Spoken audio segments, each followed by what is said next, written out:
कराची के एक बड़े कारपोरेट इदारे में आसिफ और बिलाल दो नुमायां मैनेजर्स थे जो हमेशा एक दूसरे के मद्दे मुकाबिल रहते थे। आसिफ अपनी जहानत और तजर्बे पर बहुत मगरूर था और वो बिलाल को हमेशा कम अकल, गैर तजर्बाकार और सुस्त समझता था। आसिफ किसी भी मीटिंग में बिलाल की बात काट देता, उसके ख्यालात को हंसकर रद्द कर देता और उसे कभी संजीदगी से नहीं लेता था। बिलाल ने यह सब कुछ खामोशी से बर्दाश्त किया, लेकिन उसने अपने दिल में एक पक्का इरादा कर लिया था कि वो आसिफ को उसी के गुरूर में फंसाएगा। उसने ताकत के 48 कवानीन की किताब के 21वें कानून को अपनी हिकमत अमली की बुनियाद बनाया। अपने आप को बेवकूफ़ जाहिर करो ताकि बेवकूफ़ को फंसाया जा सके। Make your mark seem dumber than your target. Bilal ने आहिस्ता आहिस्ता आसिफ के सामने खुद को मजीद सादा लोह और नावाकिफ जाहिर करना शुरू किया।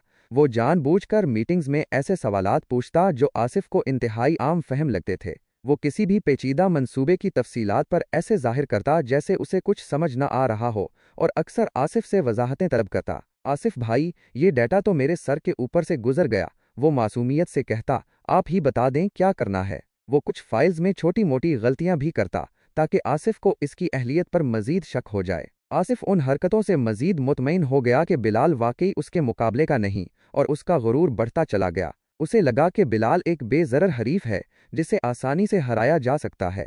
इदारे में एक बहुत बड़ा और अहम प्रोजेक्ट आया जिस पर दोनों आसिफ और बिलाल की टीमें काम कर रही थीं। ये प्रोजेक्ट दोनों के कैरियर के लिए फैसला कुन था। आसिफ ने अपनी टीम को दिन रात काम करने पर लगाया और बिलाल की टीम को बिल्कुल भी अहमियत नहीं दी। वो सोचता था कि बिलाल और उसकी टीम भला क्या कर पाएंगे। आसिफ ने अपनी टीम के साथ प्रोजेक्ट की तमाम तफसीलात पर गौर किया और एक बहुत पुरएतमाद प्रेजेंटेशन तैयार की। वो इस कदर मुतमईन था कि उसने अपनी प्रेजेंटेशन के कुछ अहम नुकात बिलाल की टीम के सामने भी शेयर कर दिए, ये सोचकर कि बिलाल उनका मुकाबला नहीं कर पाएगा। दूसरी तरफ बिलाल ने अपनी बेवकूफ़ वाली चाल जारी रखी। जब आसिफ अपनी प्रेजेंटेशन के नुकात शेयर कर रहा था, बिलाल ने ऐसे जाहिर किया जैसे वो समझने की कोशिश कर रहा हो और चंद मासूमाना सवालात भी किए जिन्हें आसिफ ने आसानी से नज़रअंदाज कर दिया।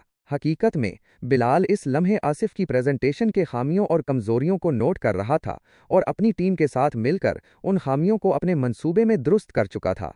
प्रोजेक्ट की हतमी प्रेजेंटेशन का दिन आया। पहले आसिफ ने अपनी शानदार प्रेजेंटेशन दी। उसका अंदाज पर एतमाद और गालिब था। बोर्ड मेंबरान भी इससे मुतासिर हुए। जब बिलाल की बारी आई तो उसने शुरू में कुछ घबराहट का मुजाहरा किया और फिर निहायत आजिज़ी से अपने मंसूबे को पेश करना शुरू किया। उसका मंसूबा आसिफ के मंसूबे से कहीं ज्यादा जामे, अमली और कम खतरात का हामिल था। उसने आसिफ के मंसूबे की खामियों को इस तरह उजागर किया जैसे वो इत्तफाकन सामने आ गई हों।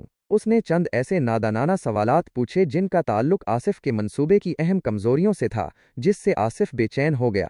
बोर्ड मेंबरान ने